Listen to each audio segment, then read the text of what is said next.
प्रहलाद चौधरी बोले हैं कि नीतीश कुमार ही मुख्यमंत्री होंगे। हाँ, तो इसमें किसको डाउट है भाई? हम लोग तो कह ही रहे हैं कि गठबंधन का हिस्सा, गठबंधन का चेहरा उन्हीं के नेतृत्व में चुनाव लड़ा जाएगा और एक बार फिर से मौजूदा मुख्यमंत्री 2025 बिहार विधानसभा चुनाव परिणामों के बाद फिर से मुख्यमंत्री पद की शपथ लेंगे। इसमें किसको डाउट है? अरे भाई नीचे करो ना, आराम से हाथ हटा दिया तब तो नीचे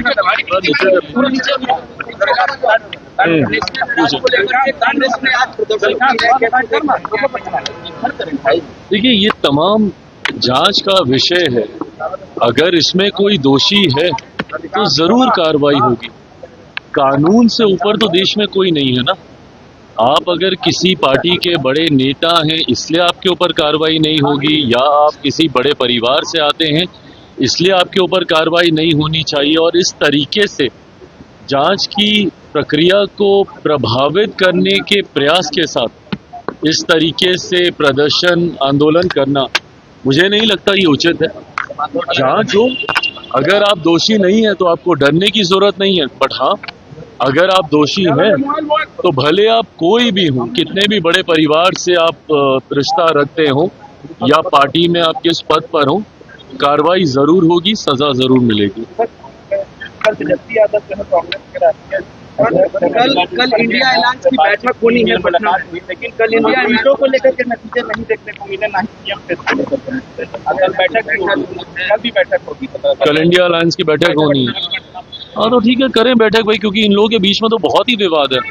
जिस तरीके से कांग्रेस, और हम बार बार इस बात को कह रहे हैं, वर्चस्व की लड़ाई गठबंधन के घटक दलों के बीच चल रही है। राजद जिस तरीके से अपने आप को असर्ट करने का प्रयास कर रही है, अपने चेहरे को आगे करने का प्रयास कर रही है, उसी तरीके से कांग्रेस भी अब ना सीटों को लेकर कोई समझौता करने के मूड में दिख रही है और ना ही सीएम पेस में अपने आप को रेस से बाहर करना चाह रही है। ऐसे ऐसे नेताओं के साथ उन्होंने गठबंधन या उनको अपने साथ शामिल करने की सोच रखी है, जिससे राजद को लंबे समय से ऐतराज रहा है। जिस तरीके से पप्पू यादव जी भी इनके अधिवेशन में वहां पर गए, वहां पर बातचीत हुई, ये तमाम चीजें दर्शा रहा है कि कहीं ना कहीं सब कुछ ठीक तो नहीं है। तथाकथित महागठबंधन या इंडिया अलायंस जो भी है, सब कुछ वहां पे ठीक नहीं है। तो ऐसे में कल अगर इनकी बैठक होगी, मुझे लगता है आपस के विवाद को ही ये लोग सुलझा लें, वही बहुत बड़ी बात होगी। But having said it all, मैं बार बार इस बात को कहता हूं कि कितनी भी मेहनत कर लें, कितना भी प्रयास कर लें, जिस तरीके से एनडीए अलायंस आज की तारीख में मजबूती से आगे बढ़ रहा है, जिस तरीके से एकजुटता हम लोगों के गठबंधन के पांचों दलों के बीच में है, और ये अपने में एक स्ट्रॉन्ग विनिंग अलायंस है। जिस तरीके से हमारे देश के प्रधानमंत्री बार बार बिहार आने का वो काम कर, लोकसभा के दौरान किए गए अपने वादों को पूरा करने का काम कर रहे हैं। आदरणीय गृह मंत्री जी जब आते हैं उस वक्त हम लोग एनडीए के पांचों दल एक साथ बैठते हैं। तो जहां एक तरफ हमारी ताकत एक बड़ी जीत की ओर हम लोगों को अग्रसर कर रही है, तो वहीं दूसरी तरफ बिखरा हुआ विपक्ष स्वयं अपने आप को तबाह करेगा। ये आने वाले परिणामों में देखने को मिलेगा।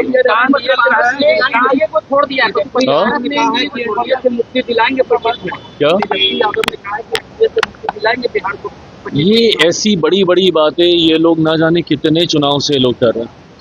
लोकसभा के चुनाव में हर बार ये लोग ऐसे ही बड़े बड़े दावे करते हैं। क्या हुआ, कितनी सीटें जीत पाए ये लोग, कितने पे लड़े थे और कितनी जीते, ये भी ये लोग देख लें। तो ऐसे में बातें करने से नहीं होगा। है क्या आपके पास जनता के बीच लेके जाने के लिए? 90 का वो दशक जहां पे अपराध और भ्रष्टाचार चरम सीमा पे था, क्या है आपकी बिहार को लेकर सोच? बताए ना। जिस दल के पास सोच नहीं, जिस गठबंधन के पास कोई विजन नहीं, बिहार को कैसे आप विकसित बनाएंगे?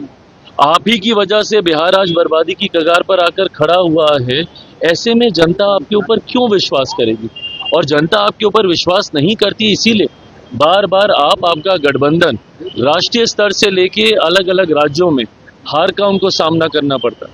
आप बता दीजिए, महाराष्ट्र में किस तरीके से इन लोगों का गठबंधन हारा, हरियाणा में किस तरीके से, दिल्ली में जिस तरीके से इन लोगों की हार हुई। विपक्ष आज की तारीख में कम से कम जनता के बीच अपना विश्वास पूरी तरीके से खो चुका है। ये लोग अलग अलग विषयों को लेकर मुद्दा बनाते हैं, वक्त को लेकर दुनिया भर का ये लोग आंदोलन करने का काम करते हैं। जब ये विषय आता है, क्यों नहीं इनके कोई बड़ा नेता जाके सदन में बोलता है? जब ये वक्त की जब बात चल रही थी, राहुल गांधी जी, प्रियंका गांधी जी, इन लोगों ने तो बोलना तक जरूरी नहीं समझा। जितने विपक्ष के बड़े नेता हैं, ऐसे समय में वो लोग खामोश हो जाते। और तो और एलओपी होने के बावजूद राहुल जी मौजूद भी नहीं थे मोस्ट ऑफ द टाइम जब वहां पे डिस्कशन हो रहा था। तो ऐसे में आपके पास कोई विषय नहीं है, आप लोगों के पास कोई नीति नहीं है, कोई विजन नहीं है, तो जनता क्यों आपके ऊपर विश्वास करेगी? तो सिर्फ कहने से कि एनडीए की समाप्ति हम लोग करेंगे, नहीं होने वाला। एनडीए पूरी मजबूती से बिहार विधानसभा चुनाव परिणामों के बाद एक ऐतिहासिक जीत के साथ हम लोग सरकार बनाएंगे। बोलने का ऐलान किया है। हाँ, सरकार ने आपके एनडीए को छोड़ दिया है। तो थे ही कब की छोड़ेंगे।